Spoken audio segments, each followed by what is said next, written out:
Chapter 2, Section 3, Biotalk, Theories in Science. The popular use and scientific use of the term theory are very different. Scientific theories attempt to provide explanations.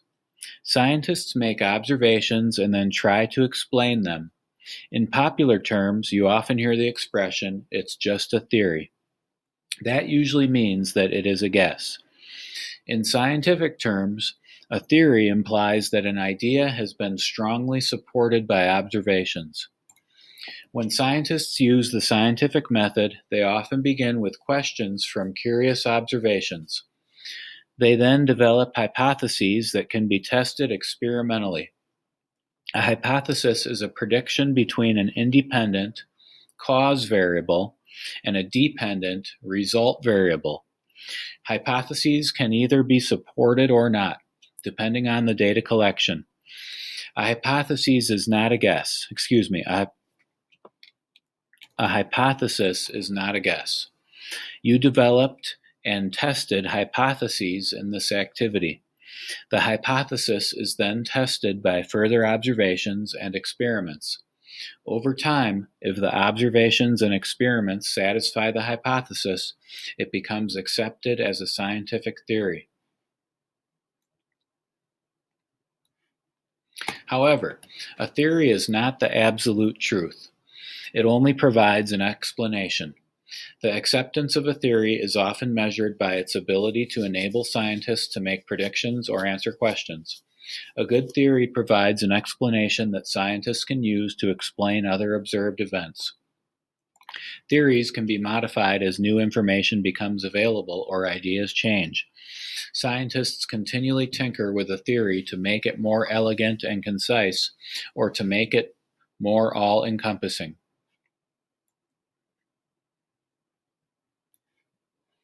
Darwin's hypothesis of natural selection. The theory of evolution owes much to the work of Charles Darwin. He presented his research in the mid-19th century. However, Darwin never labeled his hypothesis as evolution. He was interested in how species change and how new species come about. His many years of work led to explanations that have proved to be valid.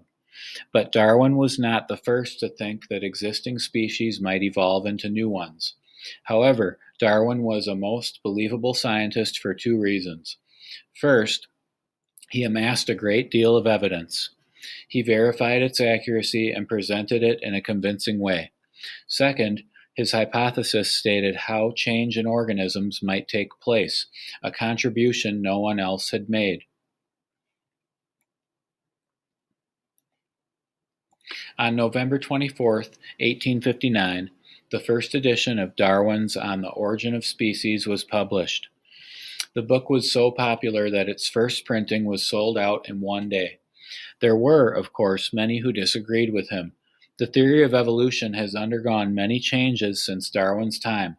However, Darwin's original thinking still serves as a convenient introduction to the subject. So we'll read about him in this caption, and then we'll return to the text. From 1831 to 1836, Charles Darwin, a British naturalist, served aboard the HMS Beagle on a science expedition around the world. The expedition visited places around the world, and Darwin studied plants and animals everywhere he went, collecting specimens for further study. In South America, Darwin found fossils of extinct animals that were similar to modern species. On the Galapagos Islands in the Pacific Ocean, he noticed many variations among plants and animals of the same general type as those in South America. Here is his analysis. First, there are many differences among the individuals of every species. In a population or group of these individuals, variations occur. Usually, it is safe to say that no two individuals are actually alike. Darwin knew or suspected that many of the individual differences could be inherited.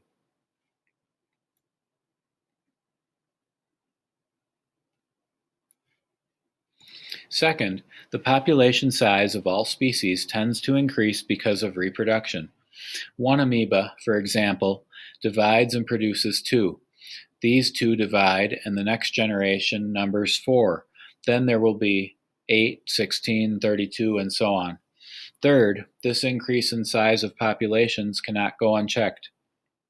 If it did, the number of individuals of any species would outgrow the food supply and the available living space. Fourth, it is obvious that this huge increase seldom occurs in nature. The number of organisms in a species does not continue to increase over long periods of time.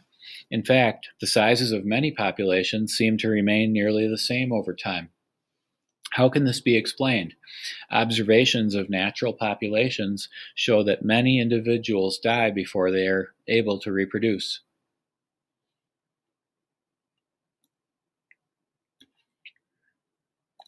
Why do some individuals die early but not others? Darwin thought there must be a sort of struggle for survival.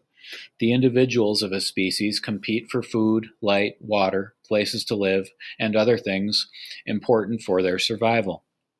The struggle or competition may be either active or passive. That is, sometimes animals actually fight for food or the opportunity to mate. In other cases, there is no direct fight or competition. The first animal that happens to find a suitable living area may settle there. Excuse me. The first animal that happens to find a suitable living area may settle there. This prevents the area from being used by others. In either case, individuals with certain characteristics or traits will survive and produce offspring more often than individuals without them. Consider, for example, how the African cheetah came to be such a fast runner. Cheetahs are hunters. They capture their food, mostly antelopes, gazelles, and birds, by first stalking near their prey. Then they run the prey down with a terrific burst of speed over a short distance. In any population of cheetahs, some can run faster than others. Those that run fastest are most successful in getting food. Those that are better at getting food also are more likely to survive. So let's read about the cheetah, about the African cheetah. While chasing prey, cheetahs often reach speeds of 70 miles per hour. Unfortunately, their great speed may not be enough for this species to survive. Scientists have found that wild cheetahs have virtually no genetic variation. Cheetahs suffer from inbreeding. This lowers their resistance to diseases and can also causes infertility and high cub death rates.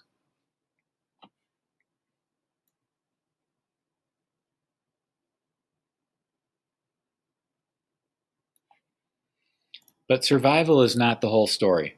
The characteristics that make an organism better able to survive in its environment are inherited. Therefore, those who survive are likely to pass on those characteristics to their offspring. For example, the surviving cheetah is likely to produce offspring with long, thin necks and powerful leg muscles capable of great speed. Over many generations, then, one could expect an increase in the number of individuals that have these traits. The number with less beneficial characteristics would decrease. The organisms with the beneficial characteristics are likely to live longer and produce more offspring. Darwin called this process of survival and reproduction natural selection. Darwin thought that several factors were involved in natural selection. Number one, the presence of variation among individuals in a population. Number two, the hereditary basis of such variable characteristics. 3, the tendency of the size of populations to increase. 4, the struggle for survival or competition for the needs of life. 5, a difference in the inherited characteristics that individuals pass on to succeeding generations.